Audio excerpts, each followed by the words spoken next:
अप्पी आमची कलेक्टर या मालिकेच्या आजच्या भागात आपल्याला पाहायला भेटणार आहे की अप्पी आपली ऑफिसला जाण्यासाठी तयार झालेली असते.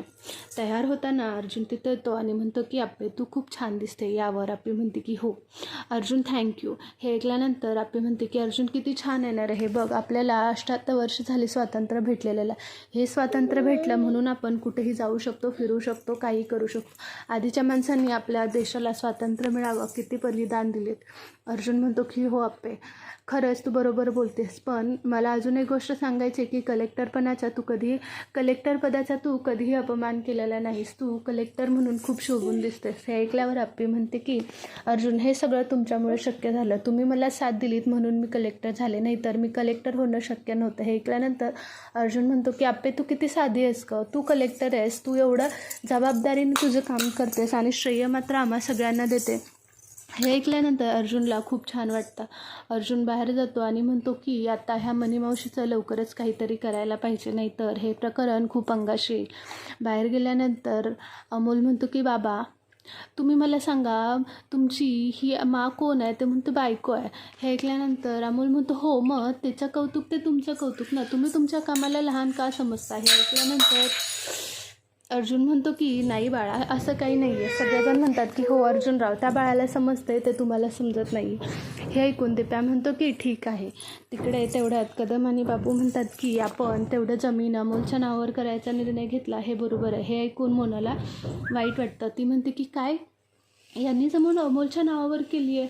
हे ऐकून तेव्हा ती मोना विचारते की बापू आपल्याला किती जमीन आहे. त्यानंतर बापू म्हणतात की अगं आपल्याला जमीन नाही लय पण थोडीफार आहे.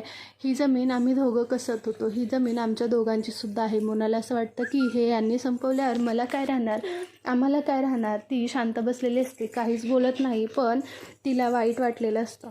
अप्पी आपला 15 ऑगस्ट साजरी करण्यासाठी निघालेली असते. दिप्या तिथे बसलेला असतो. दिप्याला अमोल येऊन विचारतो की काय झालं मामा, एवढा शांत का बसलायस. दिप्या म्हणतो की काही नाही. त्यानंतर तो त्याच्या हातातली चिठ्ठी बघतो तर अमोल म्हणतो की थांब तुझं नाव सांगतो. दिप्या म्हणतो की असं करू नकोस, तुझ्या मोमासाठी सरप्राईज आणायला निघालो आहे. अमोल म्हणतो की बरं ठीक आहे. मोना तोंड पाडून किचनमध्ये आलेलं असते की याचा फायदा घेत मनी तिला विचारते की काय झालं हो, तुमचं तोंड का पडलं. हे ऐकल्यानंतर मोना म्हणते की काही नाही. मनी म्हणते की अगं मला माहीत आहे त्यांच्या नावावर जमीन केली म्हणून तू चिडली असणार. हे ऐकल्यानंतर मोना म्हणते की नाही होत, काहीतरीच काय बोलताय फुयाजी, मी का चिडेन आणि जमिनीचाच विषय राहिला तर आम्ही नवीन घेऊ की दुसरी घेऊ, एवढं काय. त्यानंतर मनी म्हणते की तुम्ही दुसरी घेणार, तुझ्या नवऱ्याला असा किती पगार आहे मला माहिती आहे. तुझ्या नवऱ्याला जास्त पगार नाही, तो जमीन घेऊ शकत नाही, मग तू तुझ्या हक्काची जमीन का सोडतीये. मोना म्हणते की हक्काची जमीन काय, तुम्ही शांत बसा, आमचं आम्ही बघून घेऊ.